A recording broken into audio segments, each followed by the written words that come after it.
Azimio leader Raila Odinga says that the deployment of military to the streets to help quell protest against the finance bill was an indication that the civilian authority in Kenya has failed. Raila at the same time faulted the High Court for ruling in favor of the military deployment by the government, saying that the role of the Kenya Defence Forces was to defend the country against foreign aggression. He was speaking today at Ugolwe village in Unguja constituency during the burial of the late Owino Nyadi. The late Mzee Nyadi was a former secretary of the Luo Council of Elders.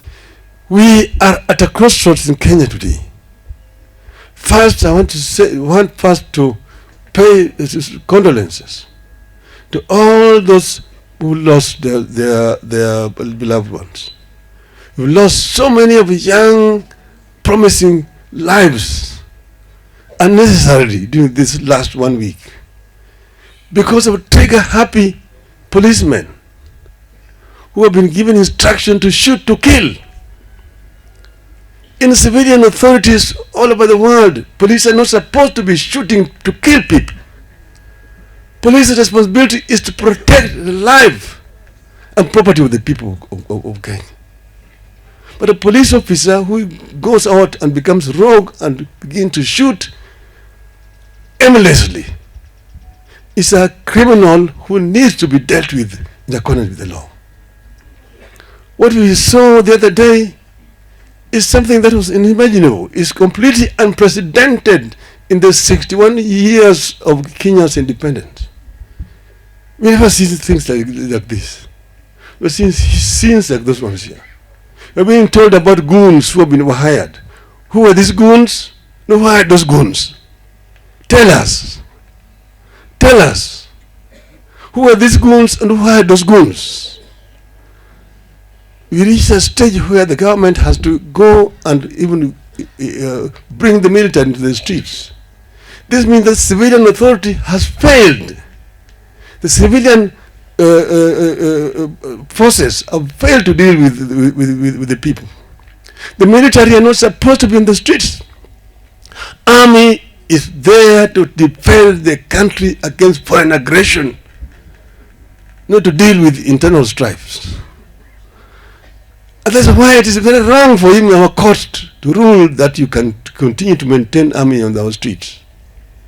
We have got Kenyan police to deal with this. But we have said this so many times that the law allows Kenyan people to peacefully picket, peacefully demonstrate against what they don't like.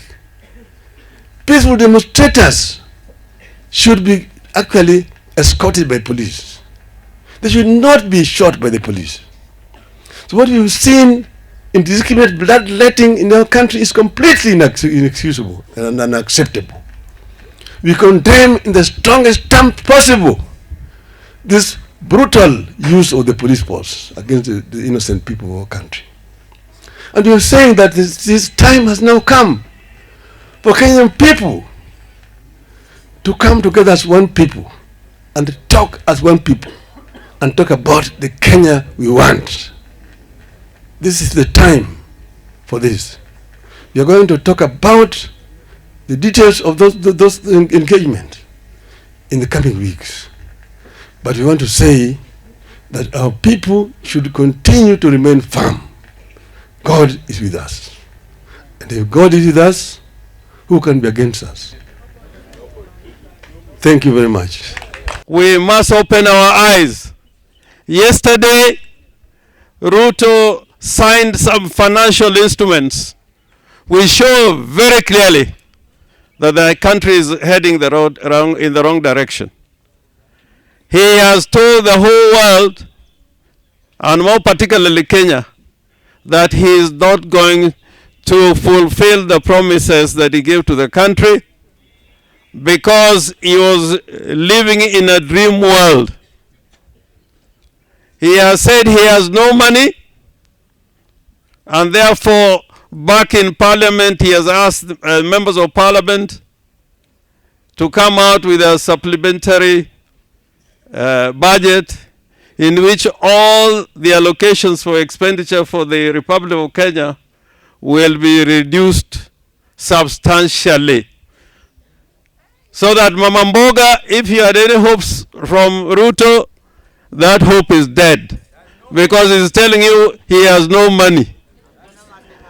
If he promised you a job, know that that job is not there because he has no money.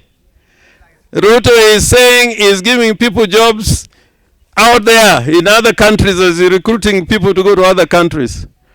If any president does the duty of recruiting citizens and patriots to go and work in another country, that is an indication of failure.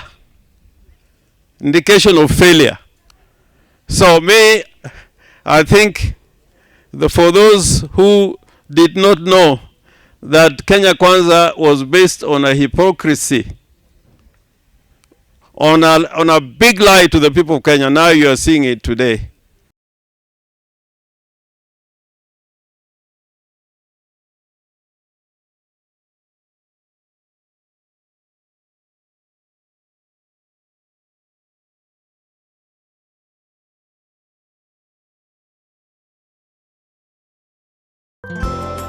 You are watching Royal Advanced Net TV.